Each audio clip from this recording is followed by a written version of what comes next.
আরে আমি ক্লাসে আসার সাথে সাথে সবাই কোথায় গেল? আরে বাচ্চারা তোমরা কোথায় লুকিয়ে পড়েছো? দাঁড়াও, তোমাদেরকে আমি এখনই খুঁজে বের করবো। এই তো জাদু দিয়ে আমার চোখগুলো বের করে নিয়েছি। এবার চারদিকে ঘুরে ঘুরে দেখবো কে কোথায় আছে। আরে ওই তো নেহা ওই জায়গায় চুপে আছে। আরে এই কি পিঙ্কি দেখি এই পাশে দাঁড়িয়ে আছে। আর লামিয়া কই চলে গেল? আরে ওই তো লামিয়া তো চেয়ারের পিছনে চুপে আছে।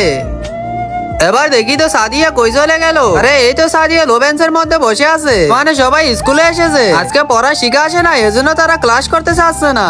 ও আচ্ছা, দাঁড়াও তোমাদের এখনই দেখাচ্ছি মজা। আরে নিহা এখানে কি করতেছো? এদিকে আসো। ওরা শিখে না আসে আবার এখানে লুকে আসো। সাদিয়া তাড়াতাড়ি উপরে উঠে আসো। আরে স্যার মারিয়েন না।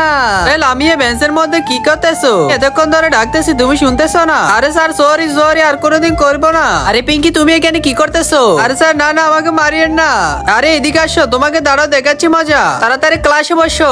সবাইকে তো আমি আজকে মারতে মারতে শেষ করে ফেলবো। তার আগে বন্ধুরা, হিন্দ্রবাল নাকি তারা শ্রেষ্ঠ। আজকে দেখবো আল্লাহর এসবের জন্য কয়জনের ভিডিওতে লাইক সাবস্ক্রাইব করে। তুমি যদি আজকে লাইক সাবস্ক্রাইব না করো তাহলে হিন্দুরা জিতে যাবে। তাই তাড়াতাড়ি লাইক সাবস্ক্রাইব করে কমেন্টে তোমার সুন্দর নামটা লিখে যাও, ইনশাআল্লাহ মুসলিমরা জিতে যাবে। আরে তোমরা 5 মিনিটের মধ্যে আমাকে পড়া শিখে দাও। আরে স্যার আজকে আমাদের পড়তে মন চাচ্ছে না। আরে সবাই তো অনেক বেশি সেট হয়ে গেল। আরে বাচ্চারা সবাই এদিকে দেখো, ওদের ভিডিওতে সবাই লাইক সাবস্ক্রাইব করে দিয়েছে।